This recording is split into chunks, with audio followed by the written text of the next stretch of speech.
Sahabat Dijenot yang powerful, apa kabar bagi Anda hari ini? Izinkan di pagi yang cerah ini saya berbagi beberapa tips pengembangan diri dan manajemen keuangan yang saya ambil dari buku kedua saya, 100 pikiran yang mencerahkan dan memperkaya hidup. Buku ini sudah dibaca lebih dari 10.000 dan saya mendapatkan anugerah sebagai buku terlaris dari penerbit Simbiosa. Kepada penerbit Simbiosa saya ucapkan terima kasih yang sudah mendedikasikan buku ini dan mendistribusikannya ke seluruh Indonesia. Oke, ini ada 100 pikiran. Kalau kita bahas semuanya ini akan terlalu banyak. Nah, ini di awal ini saya akan ambil 10 saja ya, 10 pikiran. Yang 5 itu tentang pengembangan diri, yang 5 itu tentang financial literasi atau manajemen keuangan. Kita masuk pada tema yang pertama tentang kuota kegagalan. Siapapun orangnya, saya yakin setiap kali gagal, entah gagal menjual, entah gagal berumah tangga, gagal bisnis, gagal naik pangkat dan sebagainya, pasti akan merasa down, pasti akan merasa kecewa, pasti akan letih, lemah, lesu. Nah, di sini bagaimana kita bisa berpikir gagal tambah semangat? Nah, bagaimana kita gagal tambah semakin dekat dengan sukses? Nah, di sini harus kita pahami bahwa setiap kali kita gagal, ingat, ternyata orang-orang yang besar, apakah para nabi, filsuf, pemimpin negara, pemimpin bisnis, itu tidak pernah ada satupun yang absen dari kegagalan.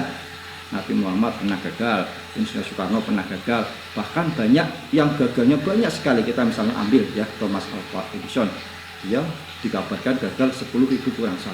Coba kalau dia berhenti di 10.000, dia tidak akan bisa menemukan bola lampu. Sanders ternyata resepnya itu ditolak 1009 kali oleh restoran, sampai 1000 ke 10-nya baru diterima dan sekarang menjamur yang namanya KFC. Coba kalau Kolonel Sanders berhenti di angka 1008, tidak ada lagi di kota Anda saat ini. Nah, jadi kalau kita perhatikan ya, tokoh-tokoh yang tadi saya sebutkan itu ternyata memiliki kuota kegagalan, memiliki batas kegagalan. Nah, Anda pun sama seperti saya, pasti punya kuota, pasti punya jatah kegagalan. Jadi kalau misalnya Anda jualan nih, Anda ngotok pintu, nggak beli, nawarin barang, nggak dibeli dan sebagainya, itu Anda berpikir, alhamdulillah kuota kegagalan saya mulai berkurang, alhamdulillah kuota penolakan saya mulai berkurang.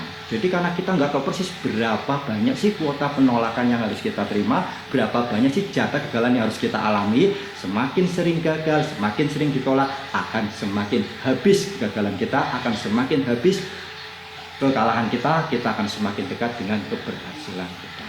Jadi dengan pemikiran bahwa setiap orang punya jatah, punya kuota kegagalan tertentu, maka kalau kita ingin sukses secepat mungkin, secepat pula habiskan kegagalan kita, secepat pula habiskan penolakan kita, secepat pula habiskan kekalahan kita.